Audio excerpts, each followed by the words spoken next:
ঢাকা বিশ্ববিদ্যালয় প্রাঙ্গণে সেই সাম্যের লাশ, যে লাশ বিগত 1.5 দশকে আওয়ামী লীগের প্রশাসন যে লাশ ফেলতে সাহস পায়নি, সেই অন্তর্বর্তীকালীন সরকারের অধীনে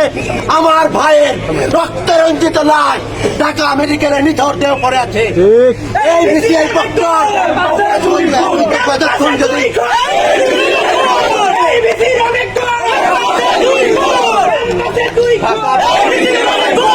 বর্তমান প্রশাসন যদি নির্লজ্জ না হয়, ঢাকা বিশ্ববিদ্যালয়ে তার শিক্ষার্থীর খুন হওয়ার এই জঘন্য ঘটনায় আমরা সাধারণ শিক্ষার্থীরা প্রত্যাশা করি আগামী 24 ঘন্টার মধ্যে ঢাকা বিশ্ববিদ্যালয়ের ভিসি এবং প্রক্টর পদত্যাগ করে